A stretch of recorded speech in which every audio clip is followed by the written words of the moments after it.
Baik, selanjutnya saya akan membahas tentang hambatan komunikasi. Nah, menurut Rand Ladlow dan Fergus Panton, terdapat beberapa hambatan yang terjadi pada komunikasi yang tidak efektif. Nah, yang pertama itu ada status efek. Nah, hambatan ini terjadi karena adanya perbedaan status sosial yang dimiliki oleh tiap-tiap orang. Contohnya, seperti anggota dengan status sosial yang lebih rendah. Nah, dia harus selalu patuh dan tunduk terhadap apapun yang diperintah oleh atasannya. Nah, hal ini membuat anggota tersebut takut sehingga tidak dapat mengungkapkan aspirasi maupun pendapatnya.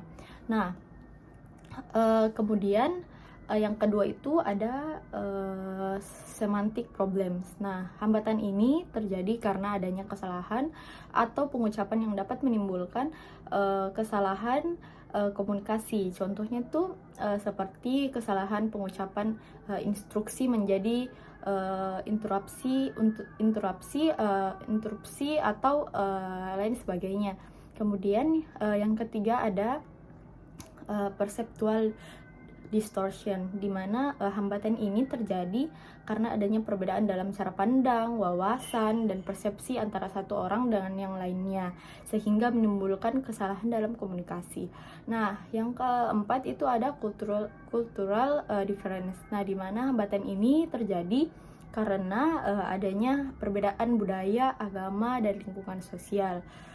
Contohnya adalah salah satu kata yang digunakan memiliki arti berbeda dengan orang lain.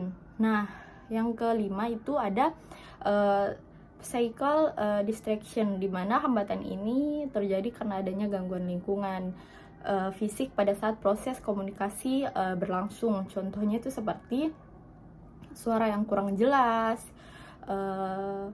kemudian karena adanya badai biasa, hujan, ataupun kebisingan di lingkungan tersebut. Kemudian yang keenam itu ada poor choice of communication channels, di mana hambatan ini terjadi karena adanya gangguan yang ditimbulkan oleh media yang digunakan pada saat komunikasi. Contohnya itu seperti hilangnya jaringan atau tidak stabilnya jaringan pada saat melakukan komunikasi melalui gadget atau handphone. Nah, kemudian yang terakhir itu ada no feedback.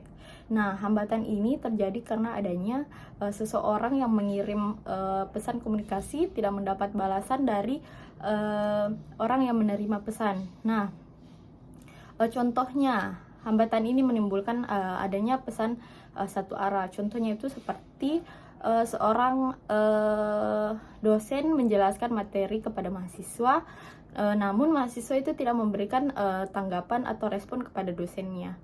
Baik, itu saja yang dapat saya sampaikan. Assalamualaikum warahmatullahi wabarakatuh.